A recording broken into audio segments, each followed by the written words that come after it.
Welcome to Negocios with BISILA BOKOKO, or Business with BISILA BOKOKO. You could say it in English, you could say it in Spanish. And today I'm going to speak with Doug Slattery about technology. And everything is smart because he's smart and he's going to talk about smart cities, smart businesses, smart homes, and many other things among that. Thank you, Doug, for being with us today. Oh, absolutely. I'm happy to be here. Well, to start, I am very curious that you tell us a little bit about your background. And your parents worked at the Apollo space program. And it will be the reason why you decided to go into technology? Yeah, I believe their experiences in technology from a traditional perspective, as well as in the space program, were an inspiration to my dreams. From my first view of coverage of the lunar missions on the news, to the lunar orbits, to ultimately landing on the moon, followed by actually going to Cape Canaveral, Florida to see a moon launch mission in person, really gave me some perspective and inspiration on what I could probably do in my future. That was over 50 years ago, and while I was young at the time, it really had a positive impact on my imagination of what I could do in life.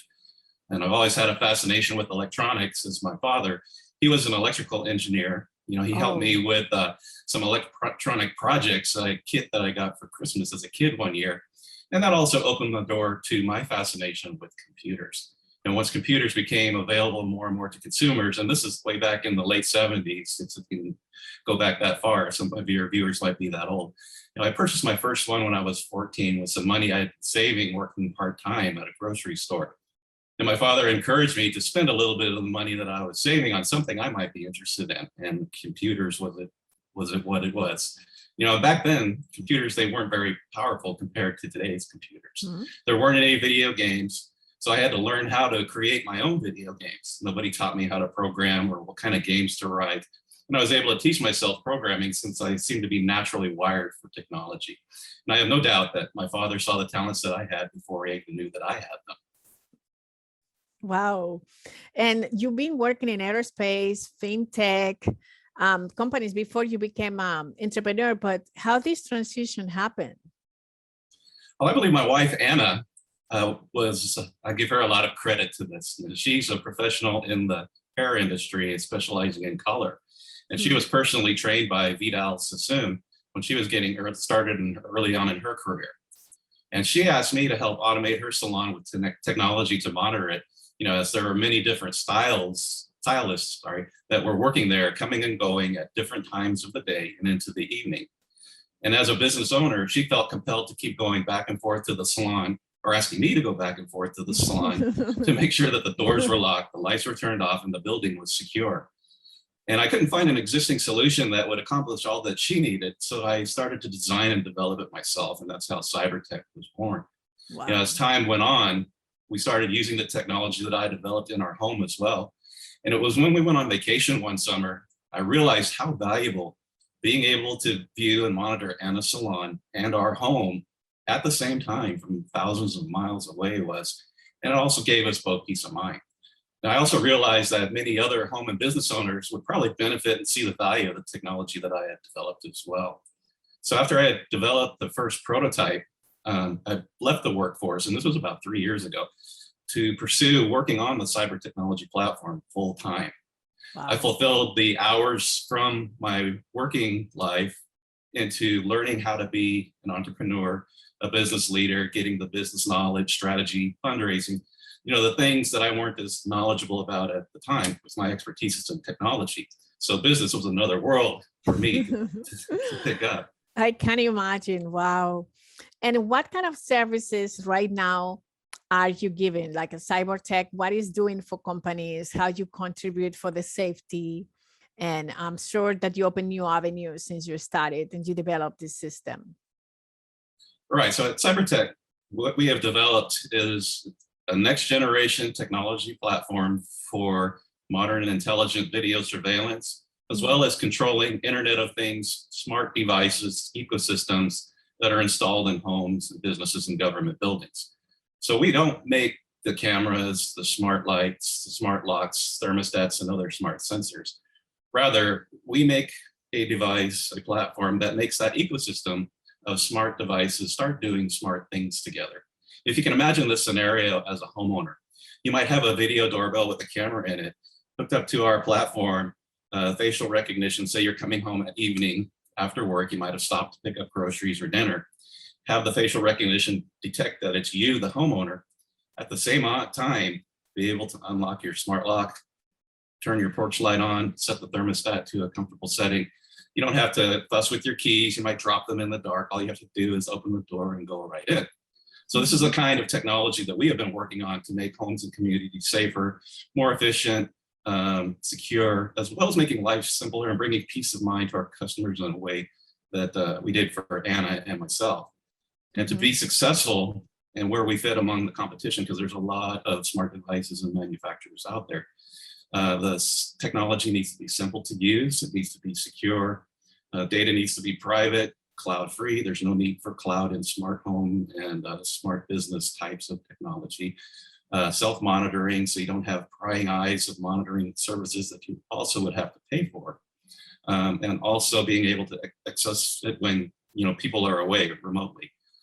Working with all different types of Internet of Things, smart devices that are made from different manufacturers, as well as being able to connect to other locations or other buildings from a single app is what our value proposition is. What for you, what it means exactly, Internet of Things, smart technology? Well, Internet of Things is a term that's now over 20 years old. So it's been around for a little while.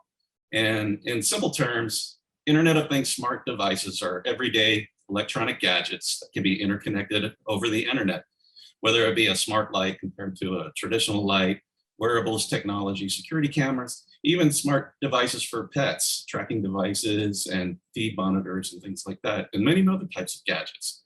And if a gadget comes with an app that it can connect to, it could be considered an Internet of Things device. And one of the problems with Internet of Things smart devices is that they don't know about other smart devices that might be nearby. And this limits the potential value that each Internet of Things smart device incrementally brings.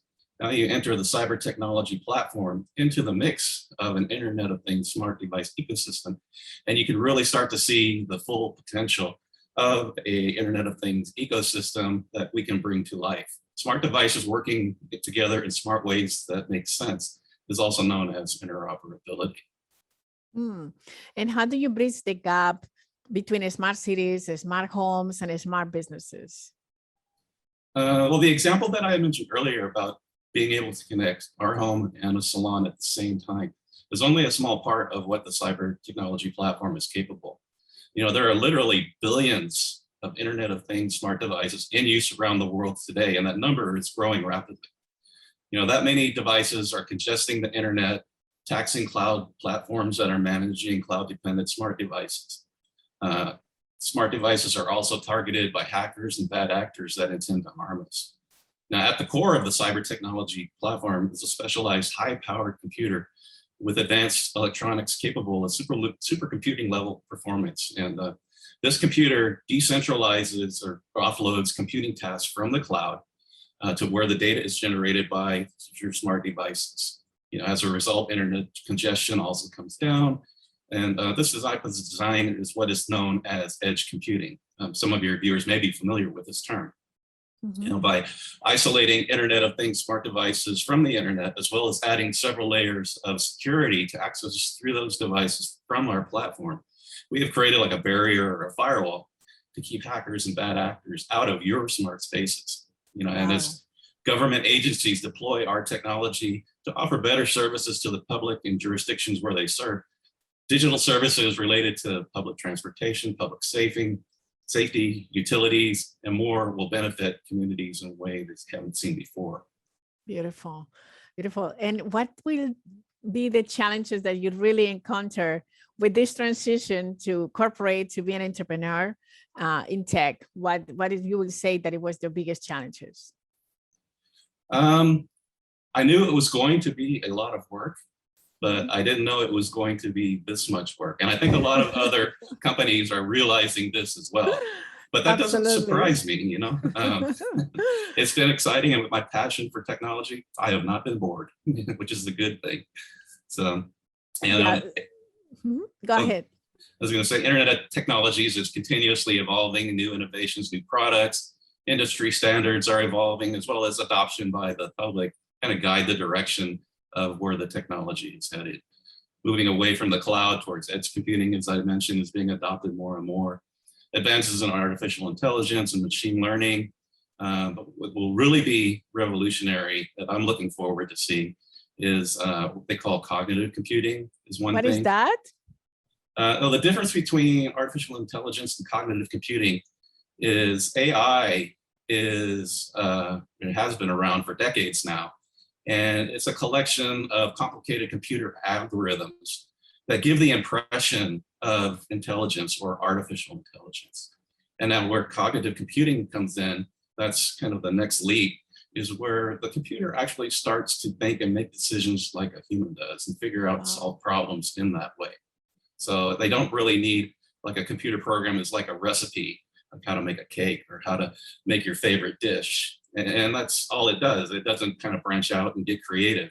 But cognitive computing does just that. It starts to get creative on its own and figure out and solve those types of problems. Wow, it's fascinating where we're going. And Yes. I mean, how you will see the technology developing in the next, let's say, 30 years? What you will see? What do you think that we should expect? That's a good question, and I'm excited about that too. One thing that comes to mind is quantum computing, and I'm really interested in that. And that is a totally new approach and takes a different mindset to actually program one. You need to be more involved in actual physics and science rather than computer science and programming types of mindsets. But the power behind that is just really incredible. Imagine computers performing at the speed of light, where right now they're limited to at the speed of electricity. So the performance of computing capabilities will just leap way into the future. It's really exciting to see this technology evolve.